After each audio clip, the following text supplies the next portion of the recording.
Let's solve a new question.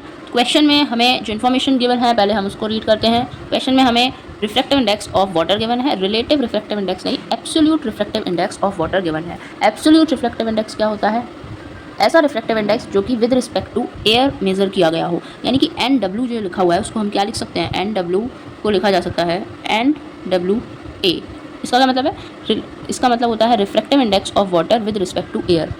इसी का मतलब होता है एब्सोल्यूट रिफ्रैक्टिव इंडेक्स। अगर किसी भी चीज़ का refractive index with respect to air measure किया जाता है तो वो होता है एब्सोल्यूट रिफ्रैक्टिव इंडेक्स। बट अगर यहाँ पर एयर की जगह पर WA की जगह पर W कुछ भी आ गया होता है, A की जगह पर मान लीजिए ग्लास होता है WG, तो उसका मतलब होता है relative refractive index of water with respect to glass. Okay, तो यहाँ पर हमें refractive index with respect to air दिया है तो हम लिखेंगे NWA। और A को लिखना इतना ज़रूरी नहीं है तो हम A को नेगलेक्ट करते हुए NW भी लिख सकते हैं क्योंकि दोनों का सेम ही मीनिंग है।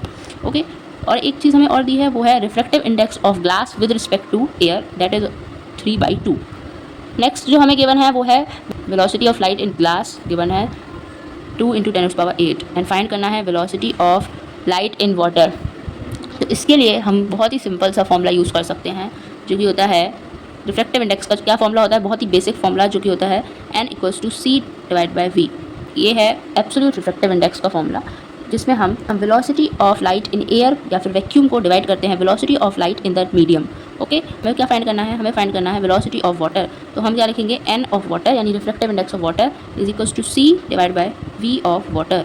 ये इसके लिए इसका फॉर्मूला हो जाएगा। और हमें फाइंड करना है velocity of light in water यानी कि VW। तो VW को जब हम उस साइड पर लेकर जाते हैं तो ये आ जाता है C/NW। ये हो गया फॉर्मूला। अब हम क्या करेंगे? C कितना है? C है 3 × 10⁸ डिवाइड बाय NW, वो है 4/3। इसको हम सॉल्व करते हैं तो VW की वैल्यू आ जाती है 9/4 × 10⁸ मीटर पर सेकेंड, जो कि लाइट की यूनिट है। ये आपका आंसर हो जाएगा, यानी ऑप्शन नंबर फर्स्ट। इसमें 10⁸ ऑप्शन में मिसिंग है बट 10⁸ यहाँ पर आएगा। ओके, अब कुछ लोगों का यहाँ पर डाउट हो सकता है कि V ग्लास यहाँ पर क्यों गिवन है। तो V ग्लास के ज़रिए भी हम इस क्वेश्चन को सॉल्व कर सकते हैं। किस तरह से, वो मैं आपको यहाँ पर सॉल्व करके बताती हूँ। वैसे तो अगर आपको C की वैल्यू पता है जो कि होती है 3 × 10⁸, तो आप इस क्वेश्चन को बहुत ही ईजिली सिंगल स्टेप में सॉल्व कर सकते हैं। बट अगर आपको C की वैल्यू नहीं पता है, जैसे कुछ स्टूडेंट्स को नहीं पता है, तो क्वेश्चन में C की वैल्यू गिवन नहीं है, इसलिए आपको VG गिवन है, उसके थ्रू आप सॉल्व कर सकते हैं। कैसे? ये देखिए, रिफ्रैक्टिव इंडेक्स कितना होता है? जनरल फॉर्मूला जो कि मैंने आपको बताया, ये यहाँ पर मैंने बताया N = C/V। अब हम NW को क्या लिखेंगे? NW को लिखेंगे C/VW। और NG को क्या लिखेंगे? रिफ्रैक्टिव इंडेक्स ऑफ ग्लास को हम लिखेंगे C/VG। अब जिनको C की वैल्यू पता थी उन्होंने डायरेक्टली सॉल्व कर लिया इस क्वेश्चन, इस फॉर्मूले से। बट जिनको C की वैल्यू नहीं पता है वो क्या करेंगे? इन दोनों इक्वेशंस को डिवाइड कर देंगे। इक्वेशंस को डिवाइड करने से क्या हो जाएगा? NW/NG।